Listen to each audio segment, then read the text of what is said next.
Has your day ever been ruined by something in your Boxster breaking? This happened to me. I had just fixed the air oil separator, the mass airflow sensor. I went for a drive, I parked the car, and snap went the convertible roof when I tried to close it. Don't despair. This is a common issue on these expensive but aging cars. There are components made of plastic on the inside designed to fail rather than the other parts failing, called ball joints, that hold the convertible top mechanism to the mechanism that moves inside the car. These ball joints are attached to push rods, which push the convertible top open and closed. When these brittle ball joints that are made of plastic snap, they effectively detach the convertible roof, making it possible to open and close it by hand.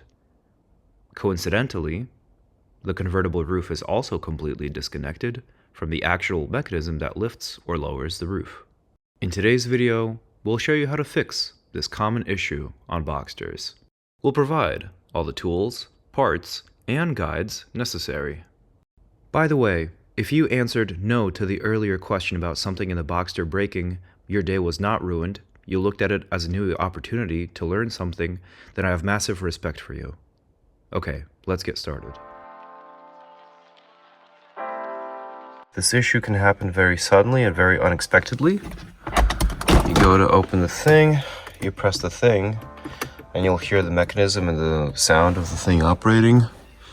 The rear thing will lift, but nothing will happen. Also, you can hand operate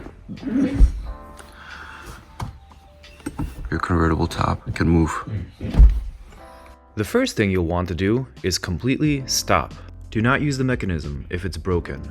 If it is broken and you're attempting to open or close the convertible top too much, there are push rods on the inside that might press up against something and cause further damage. So avoid using the convertible top until we fixed whatever issue it is that is plaguing it. Masking tape. Replacement ball joints, which in my experience, the replacements are just as good as the originals. Link in the description.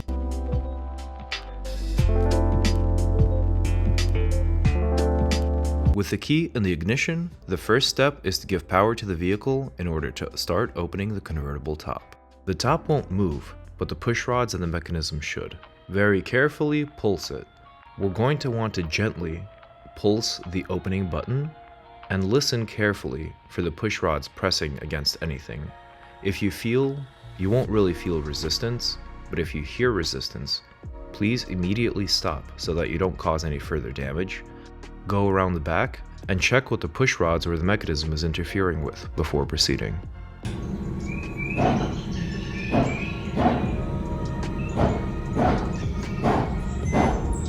Sounds like it's not hitting anything.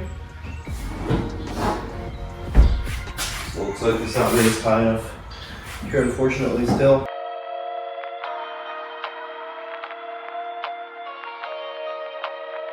At this point, you can check out what's gone wrong here. So you can see that this control arm is totally just completely snapped off. So we'll raise it a bit higher and we'll get it back to where it's snapped off. Little arm thingies that you want to make sure aren't hitting anything on either side. So now that this has clearance to continue opening, we'll check on the passenger side. This has clearance to continue opening as well.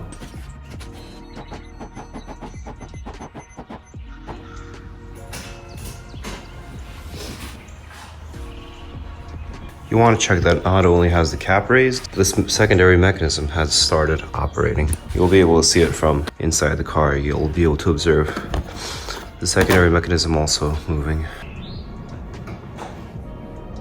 As I'm lifting it from this side, it exposes what went wrong.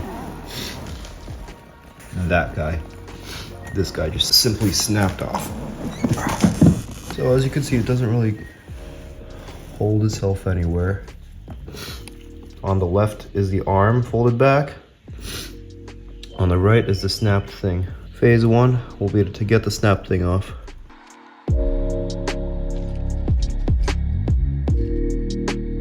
For the left side, first I'm going to grab some masking tape, driver's side, and I'm gonna mark it what I have to twist to. I'm also going to mask the passenger side so that it presses against the thingy.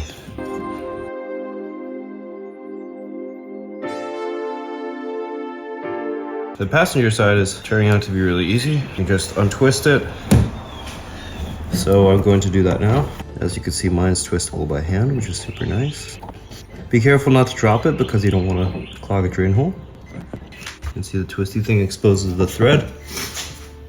While I'm holding the push rod, do my best to unscrew this. Let's try this again.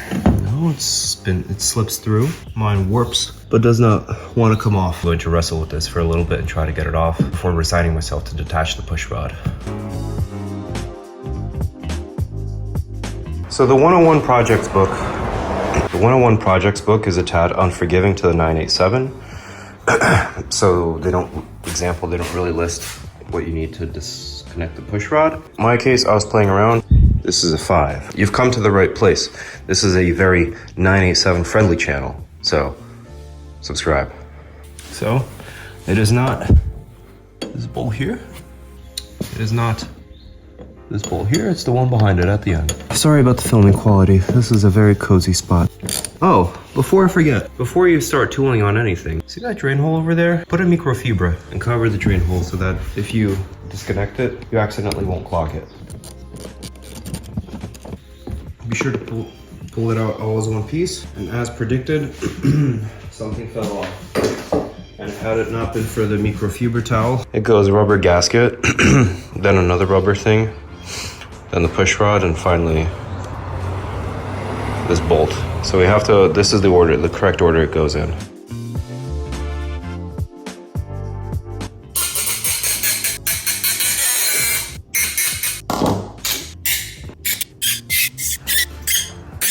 I want sunshine in my car. Ooh, that's gross. There's some sort of gunk, and it's all rusty and gross. So, now that the old ones are off, here are both of my old ones. This is a good time to introduce one of my favorite Boxster tools. This is called a headlight. It is extremely helpful. I'll be including it in the description in the video from now on, because I'll actually be using this with the Boxster. But basically, you have your headlight in the packaging, the batteries individually, rechargeable. It has a micro USB that you can just plug in. Oh, there you control the bottom lights also. And you can make them red. You can also adjust the angle of this. So, okay. Taking the push rod, taking one of the ball joints, it doesn't matter which one. We are now going to take a screwdriver and try to get this nasty thread in order. I'm just scoring this thread with a screwdriver. Oh no, man. But let's try putting this thing on now. No. So, what are our options? Our options are, I'm going to try rethreading this push rod. Your other options, if you don't have a rethreading kit, are to buy a new push rod, which I don't feel like doing for $70. So I'm going to try to whip out a rethread tool. As shown here, I'm just picking the appropriate size of the rethreading tool. How did I pick the right size, you may ask? I tried M10 and M10 was too big. Then I tried M8, and then Harbor Freight is your friend, by the way. I used M8.1.25 to make the thread whole threads. And that fit perfectly inside of the old broken twists perfectly inside without threading anything, mostly anything. So the push rods are M8 by 1.25. So the push rods are M8 by 1.25 if you have to rethread them and save yourself some money. Worst case scenario, we have to replace this anyway. So worst case scenario, we strip from here to here and hope that the ball joint holds from here to here. If I end up messing this up, because I have to get a new push rod anyway. Make sure the screw's there. Take our M8 by 1.25, putting it on the push rod, see what happens. Okay, well, I feel like doing something. I feel like it's slicing through nicely as it should be. I see a lot of gunk coming out onto my hands, twisting it back and forth.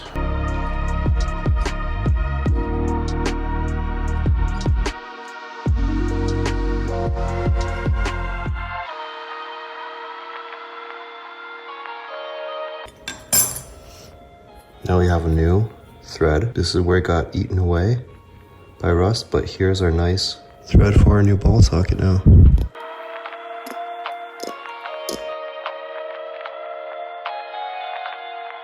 For reinstallation, just checking that I didn't absolutely destroy the thread. Just tie on the new ball joint up to the point where the old one was. And let's see, it was like this. We have to spin it around a little. But this is the approximate depth. And now we're going to put this one on the arm straight in the car.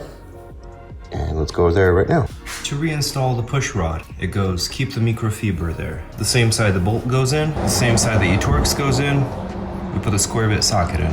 Then, on the car side, this rubber washer. Take our square bit, line it up, turn on our headlamp to see what we're doing, and put it in.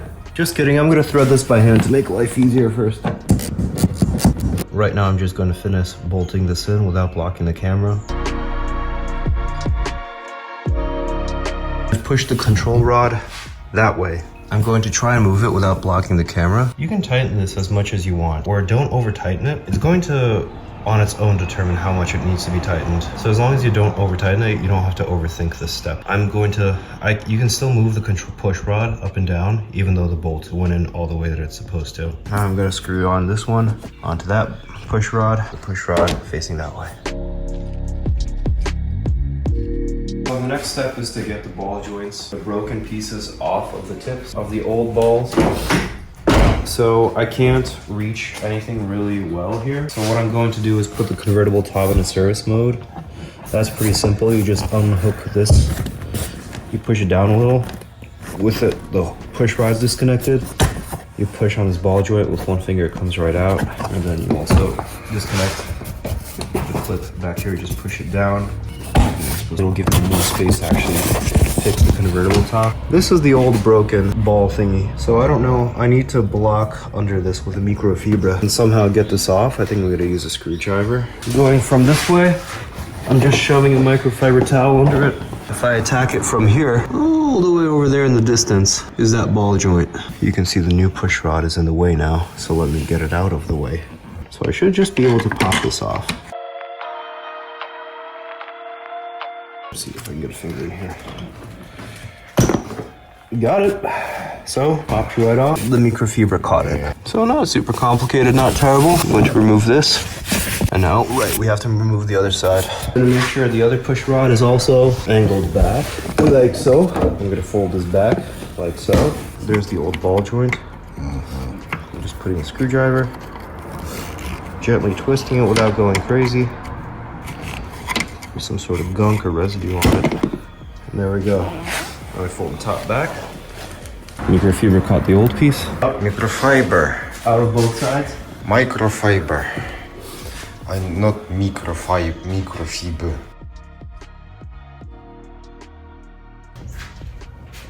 So we managed to get this one. After wrestling with it, the most helpful position is about here, which feels like the apex of closure and opening. We had to wrap a crowbar. My dad was pressing against this side with his hip to avoid bending the fender away, or this body panel away. Okay, just checking the body panel is still good. It was flexing a little, and this was kind of a pain to get on. But we used the crowbar wrapped in cloth and tape to avoid scratching the car. And now it's aligned, so you can actually, it's impossible to get your hand from all these different angles, but at the apex, you can get your hand in through here, align it, and crowbar it from here. So this is impossible. This is like two guys on this at the same time to get this in. Now put crowbar in. Which side did you use? This side? No, the other one. Yes. Yes. The tip goes against the ball joint. Flat side against the panel and push on the panel as well. Push on the panel with your butt or something. Yeah, push on it simultaneously. Give it a push simultaneously when you pull the other one. No? That's it. Good job. That's it. Done. Okay, now let me out. Thank you. Hope you got some of that. Time to get it out of service mode and do the first test.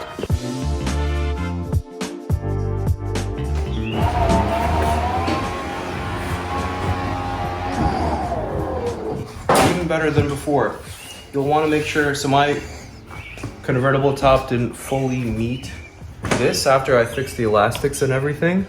So this time around, I actually, behind the scenes, I twisted the push rod an extra spin on this side because this side was always too short.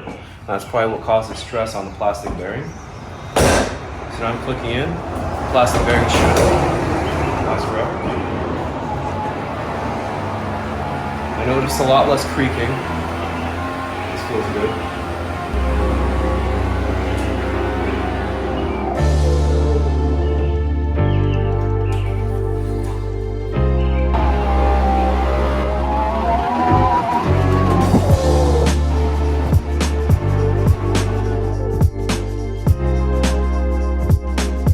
Now that we verified that it closes, we just had to close it a few times. That summarizes our fix.